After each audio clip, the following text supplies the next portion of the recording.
Chapter 11. Quidditch. As they entered November, the weather turned very cold. The mountains around the school became icy gray and the lake like chilled steel. Every morning the ground was covered in frost. Hagrid could be seen from the upstairs windows, defrosting broomsticks on the Quidditch pitch, bundled up in a long moleskin overcoat, rabbit fur gloves, and enormous beaverskin boots. The Quidditch season had begun. On Saturday, Harry would be playing in his first match after weeks of training, Gryffindor versus Slytherin. If Gryffindor won, they would move up into second place in the house championship. Hardly anyone had seen Harry play because Wood had decided that, as their secret weapon, Harry should be kept, well, secret. But the news that he was playing Seeker had leaked out somehow. And Harry didn't know which was worse, people telling him he'd be brilliant or people telling him they'd be running around underneath him, holding a mattress. It was really lucky that Harry now had Hermione as a friend. He didn't know how he'd have got through all his homework without her, what with all the last-minute Quidditch practice Wood was making them do. She had also lent him Quidditch Through the Ages, which turned out to be a very interesting read. Harry learnt that there were 700 ways of committing a Quidditch foul and that all of them had happened during a World Cup match in 1473, that Seekers were usually the smallest and fastest players and that most serious Quidditch accidents seemed to happen to them, that although people rarely died playing Quidditch, referees had been known to vanish and turn up months later in the Sahara Desert. Hermione had become a bit more relaxed about breaking rules since Harry and Ron had saved her from the mountain troll and 134 Harry Potter. She was much nicer for it. The day before Harry's first Quidditch match, the three of them were out in the freezing courtyard during break, and she had conjured them up a bright blue fire which could be carried around in a jam jar. They were standing with their backs to it, getting warm, when Snape crossed the yard. Harry noticed at once that Snape was limping. Harry, Ron and Hermione moved closer together to block the fire from view. They were sure it wouldn't be allowed. Unfortunately, something about their guilty faces caught Snape's eye. He limped over. He hadn't seen the fire, but he seemed to be looking for a reason to tell them off anyway. "What's that you've got there, Potter?" It was Quidditch Through the Ages. Harry showed him. "Library books are not to be taken outside the school," said Snape. "Give it to me." 5 points from Gryffindor. "He's just made that rule up," Harry muttered angrily as Snape limped away. "Wonder what's wrong with his leg." "Dunno, but I hope it's really hurting him," said Ron bitterly. Asterisk. The Gryffindor common room was very noisy that evening. Harry, Ron and Hermione sat together next to a window. Hermione was checking Harry and Ron's charms homework for them. She would never let them copy "How will you learn?" but by asking her to read it through, they got the right answers anyway. Harry felt restless. He wanted Quidditch Through the Ages back, to take his mind off his nerves about tomorrow. Why should he be afraid of Snape? Getting up, he told Ron and Hermione he was going to ask Snape if he could have it. "Rather you than me," they said together, but Harry had an idea. That Snape wouldn't refuse if there were other teachers listening. He made his way down to the staff room and knocked. There was no answer. He knocked again. Nothing. Perhaps Snape had left the book in there? It was worth a try. He pushed the door ajar and peered inside, and a horrible scene met his eyes. Snape and Filch were inside, alone. Snape was holding his robes above his knees. One of his legs was bloody and mangled. Filch was handing Snape bandages. "Blasted thing," Snape was saying. "How are you supposed to keep your eyes on all three heads at once?" Quidditch 135. Harry tried to shut the door quietly, but... Potter! Snape's face was twisted with fury as he dropped his robes quickly to hide his leg. Harry gulped. I just wondered if I could have my book back. Get out! Out! Harry left, before Snape could take any more points from Gryffindor. He sprinted back upstairs. Did you get it? Ron asked as Harry joined them. What's the matter? In a low whisper, Harry told them what he'd seen. You know what this means, he finished breathlessly. He tried to get past that three-headed dog at Halloween. That's where he was going when we saw him. He's after whatever it's guarding. And I'd bet my broomstick he let that troll in, to create a diversion. Hermione's eyes were wide. No, he wouldn't, she said.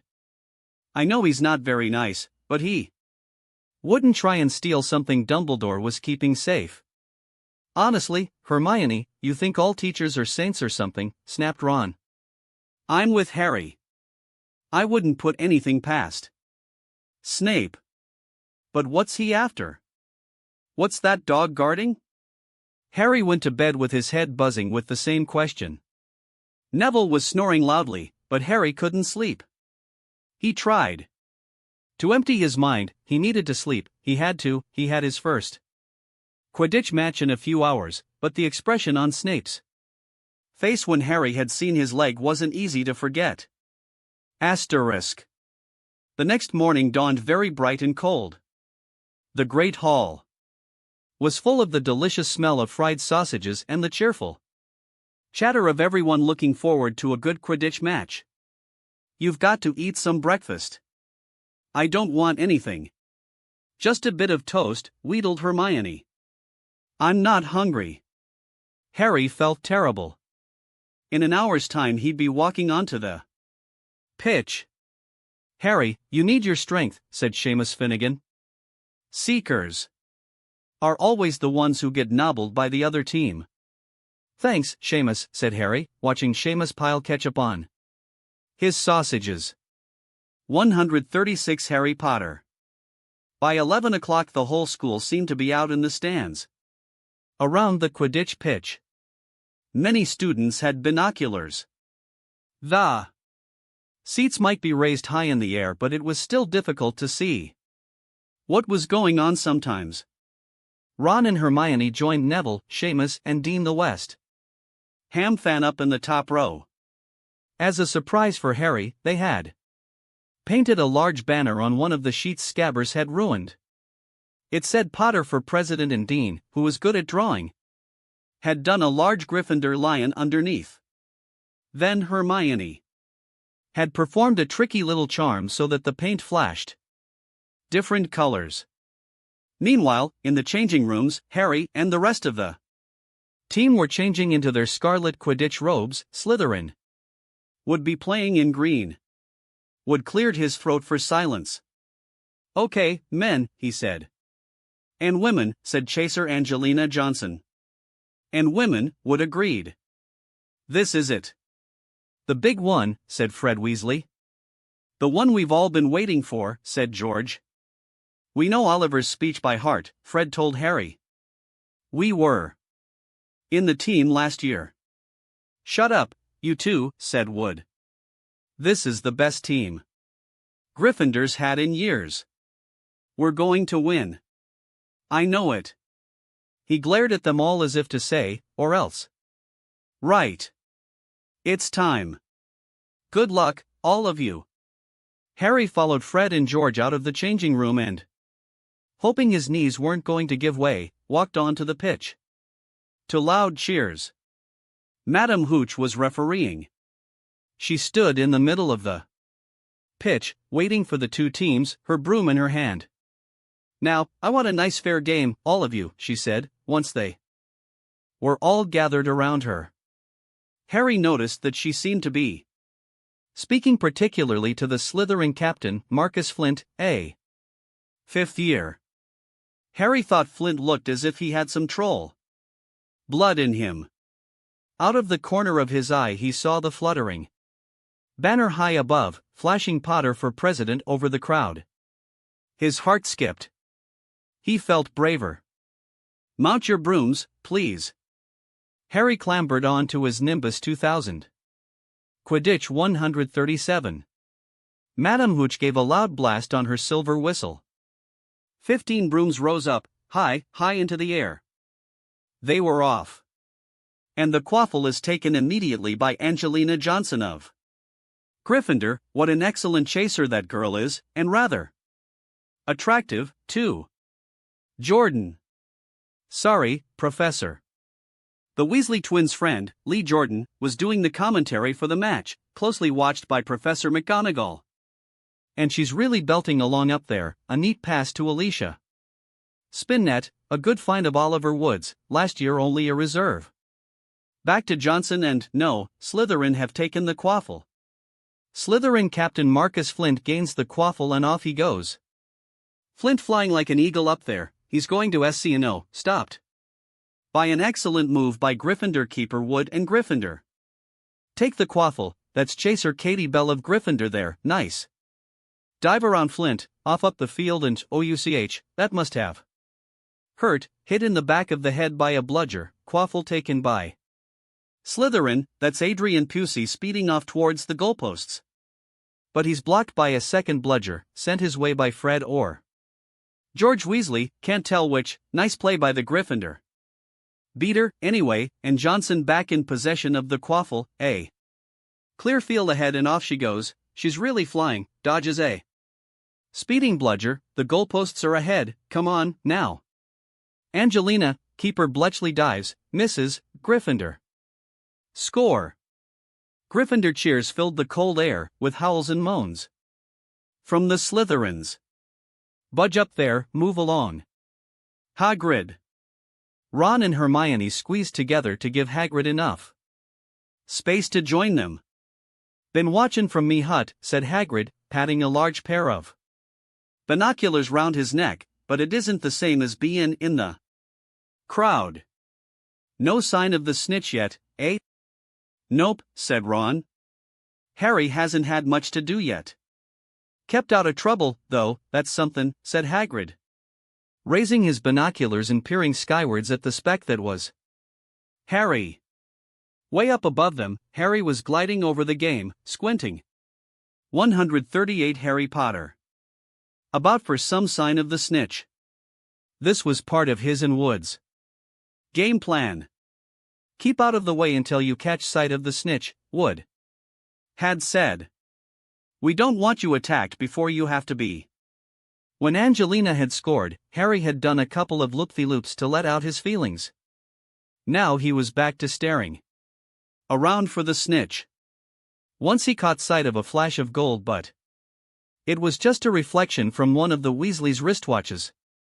And once a bludger decided to come pelting his way, more like a cannonball than anything, but Harry dodged it and Fred Weasley came chasing after it.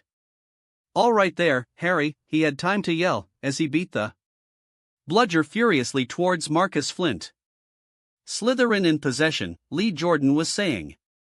"Chaser Pusey. Ducks 2 bludgers, 2 Weasleys, and Chaser Bell and speeds towards the, wait a moment, was that the snitch?" A murmur ran through the crowd as Adrian Pusey dropped the quaffle, too busy looking over his shoulder at the flash of gold that had passed his left ear. Harry saw it. In a great rush of excitement he dived downwards after the streak of gold. Slytherin seeker Terence Higgs had seen it, too. Neck and neck they hurtled towards the snitch, all the chasers seemed to have forgotten what they were supposed to be doing as they hung in mid-air to watch. Harry was faster than Higgs, he could see the little round ball. Wings fluttering, darting up ahead, he put on an extra spurt of speed. Wham! A roar of rage echoed from the Gryffindors below. Marcus Flint had blocked Harry on purpose in Harry's broom. Span off course, Harry holding on for dear life. "Foul!" screamed the Gryffindors.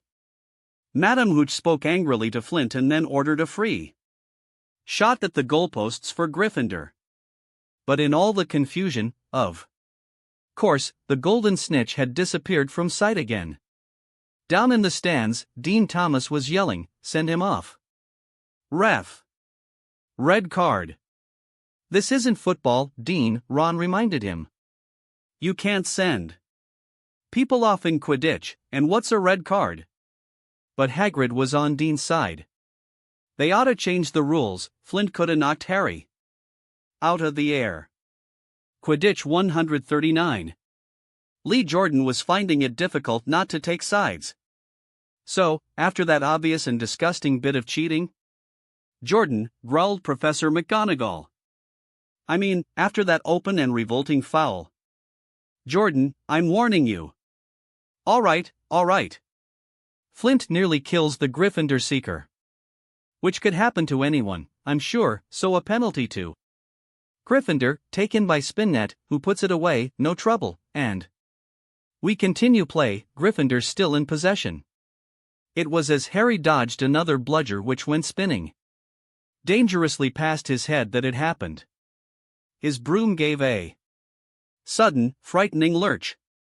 For a split second, he thought he was going to fall.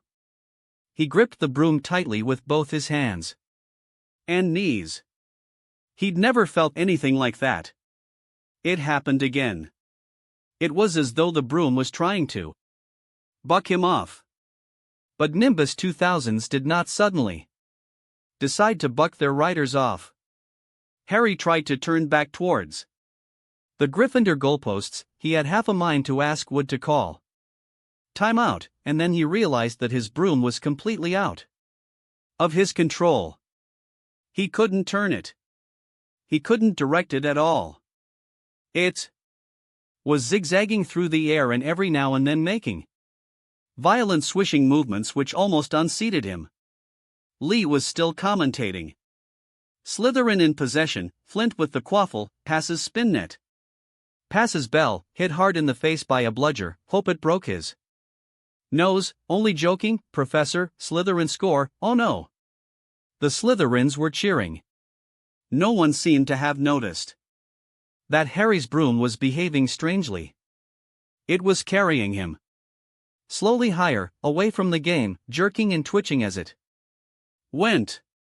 "Dunno what Harry thinks he's doing," Hagrid mumbled. He stared through his binoculars. "If I didn't know better, I'd say he'd lost control of his broom, but he can't have." Suddenly, people were pointing up at Harry all over the stands. His broom had started to roll over and over, with him only just managing to hold on. Then the whole crowd gasped. Harry's broom had given a wild jerk and Harry swung off it. He was now dangling from it, holding on with only one hand. Did something happen to it when Flint blocked him? Seamus whispered. 140 Harry Potter. "Can't have," Hagrid said, his voice shaking. "Can't nothing interfere with a broomstick except powerful dark magic, no kid could do that to a Nimbus 2000. At these words, Hermione seized Hagrid's binoculars, but instead of looking up at Harry, she started looking frantically at the crowd. "What are you doing?" moaned Ron, gray-faced. "I knew it," Hermione gasped. "Snape, look." Ron grabbed the binoculars. Snape was in the middle of the stands opposite them. He had his eyes fixed on Harry and was muttering non-stop under his breath. "He's doing something, jinxing the broom," said Hermione. "What should we do?" "Leave it to me." Before Ron could say another word, Hermione had disappeared. Ron turned the binoculars back on Harry. His broom was vibrating so hard, it was almost impossible for him to hang on much longer. The whole crowd were on their feet, watching, terrified, as the Weasleys flew up to try and pull Harry safely onto one of their brooms, but it was no good. Every time they got near him, the broom would jump higher still. They dropped lower and circled beneath him, obviously hoping to catch him if he fell. Marcus Flint seized the quaffle and scored 5 times without anyone noticing. Come on, Hermione, Ron muttered desperately. Hermione had fought her way across to the stand where Snape stood and was now racing along the row behind him. She didn't even stop to say sorry as she knocked Professor Quirrell headfirst into the row in front. Reaching Snape, she crouched down, pulled out her wand and whispered a few well-chosen words. Bright blue flames shot from her wand onto the hem of Snape's robes. It took perhaps 30 seconds for Snape to realize that he was on fire. A sudden yelp told her she had done her job. Scooping the fire off him into a little jar in her pocket, she scrambled back along the row. Snape would never know what had happened. It was enough. Up in the air, Harry was suddenly able to clamber back onto his broom. Neville, you can look, Ron said. Neville had been sobbing into Hagrid's jacket for the last 5 minutes. Harry was speeding towards the ground when the crowd saw Quidditch 141 him clap his hand to his mouth as though he was about to be sick. He hit the pitch on all fours, coughed, and something gold fell into his hand. I've got the snitch, he shouted, waving it above his head, and the game ended in complete confusion. He didn't catch it, he nearly swallowed it. Flint was still howling 20 minutes later, but it made no difference. Harry hadn't broken any rules and Lee Jordan was still happily shouting the result. Gryffindor had won by 170 points to 60. Harry heard none of this, though. He was being made a cup of strong tea back in Hagrid's hut, with Ron and Hermione. It was Snape, Ron was explaining. Hermione and I saw him. He was cursing your broomstick, muttering he wouldn't take his eyes off you. Rubbish, said Hagrid, who hadn't heard a word of what had gone on next to him in the stands. Why would Snape do something like that? Harry, Ron and Hermione looked at each other, wondering what to tell him. Harry decided on the truth. I found out something about him, he told Hagrid. He tried to get past that 3-headed dog at Halloween. It bit him. We think he was trying to steal whatever it's guarding. Hagrid dropped the teapot. How do you know about Fluffy? He said. Fluffy? Yeah, he's mine. Bought him off a Greek chappie I met in the pub last year. I lent him to Dumbledore to guard the... Yes, said Harry eagerly. Now, don't ask me any more, said Hagrid gruffly. That's top secret, that is. But Snape's trying to steal it. Rubbish, said Hagrid again. Snape's a Hogwarts teacher, he'd do nothing of the sort. So why did he just try and kill Harry? Cried Hermione. The afternoon's events certainly seemed to have changed her mind about Snape. I know a jinx when I see one, Hagrid, I've read all about them. You've got to keep eye contact, and Snape wasn't blinking at all. I saw him. I'm tellin' ya, you're wrong, said Hagrid hotly.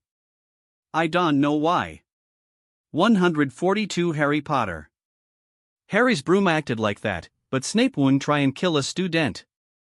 Now, listen to me, all three of ya, you're meddlin' in things that don't concern ya. It's dangerous. You forget that dog, and you forget what it's guardin', that's between Professor Dumbledore and Nicholas Flamel. Aha, said Harry. So there's someone called Nicholas Flamel involved, is there? Hagrid looked furious with himself.